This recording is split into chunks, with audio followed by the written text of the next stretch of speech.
এই দুনিয়ার বুকে যত ধরনের বিপদ আপদ আসে, বালা মুসিবত, মহামারী, রোগ ব্যাধি, সমস্ত বিপদ আপদ, বালা মুসিবত, দুর্যোগ আসে মানুষের অপরাধের কারণে, মানুষের গুনাহের কারণে, মানুষের নাফরমানির কারণে। আল্লাহ তাআলা মাঝে মাঝে ভূমিধস, ভূমিকম্প দেন, একটু ঝাঁকুনি দেন, মানুষকে একটু গাফলতের ঘুম থেকে জাগিয়ে তোলেন, যাতে করে মানুষ এই সমস্ত অপরাধ ছেড়ে দেয়, আল্লাহ তাআলা দিকে ফিরে আসে। বিভিন্ন জাতির উপর আল্লাহ তাআলা আযাব গজব দিয়ে ধ্বংস করেছেন।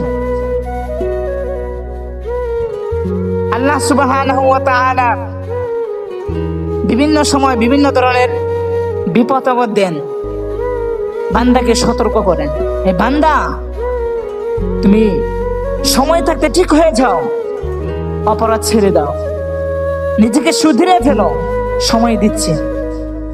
কিন্তু আমাদের পূর্বে যারা ছিল আর অন্যান্য নবীর রাসূলের যে উম্মত ছিল, তারা যখন অপরাধ করত আল্লাহ তাআলা সাথে সাথে আযাব গজব দিয়ে ধ্বংস করে দিত।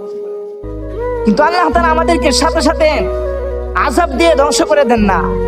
আমরা হাজার অপরাধ করি, এই আল্লাহ তাআলা নিয়ামত ভোগ করি, আল্লাহ তাআলার দেওয়া শক্তি ব্যয় করে আমরা আল্লাহ তাআলা এই শক্তিকে আল্লাহ তাআলার নাফরমানির কাছে আমরা ব্যয় করি।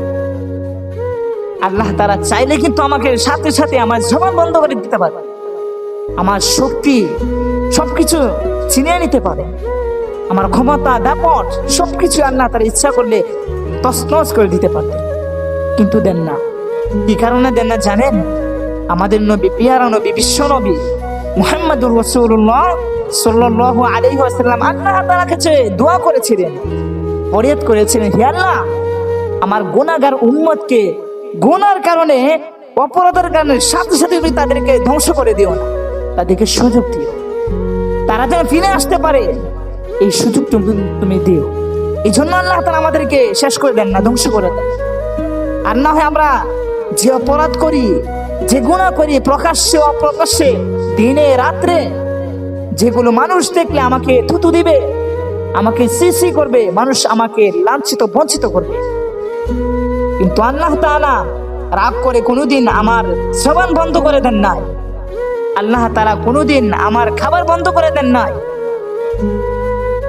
স্বাভাবিকভাবে ছেলে সন্তান যখন মাতা পিতার অবাধ্য হয়, একবার, দুইবার, তিনবার, তাকে যখন বারবার সতর্ক করা হয়, তারপরেও যখন ছেলে সন্তান মাতা পিতার কথা শুনে না, মাতা পিতাকে শুধু সমাজে, রাষ্ট্রে, পরিবার মধ্যে তাকে লাঞ্ছিত বঞ্চিত করে, ছেলে সন্তানের কারণে মাতা পিতা সমাজে মুখ দেখাতে পারে না, যখন বারবার ছেলে সন্তান যখন মাতা পিতাকে কষ্ট দেয়, অবাধ্য হয়, তাদের কথা শুনে না, তাদেরকে জ্বালায়, তখন মাতা পিতা এক সময় বাধ্য হয়ে ছেলের সন্তানকে বলে, তুই আমার ঘর থেকে বের হয়ে যা, তোর মতো ছেলে সন্তান আমার কোনো প্রয়োজন নেই, বলে কি বলে না?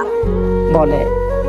কিন্তু আমরা হাজার অপরাধ করি, আল্লাহ তাআলার নিয়ামত ভোগ করে আল্লাহ তাআলার সাথে আমরা কুফরি করি, নাফরমানি করি, কটূক্তি করি, কিন্তু কোনোদিন আল্লাহ তাআলা রাগ করে আমার জবান বন্ধ করে দেন নাই, আমার হাত পায়ের শক্তি অকেজো করে দেন নাই।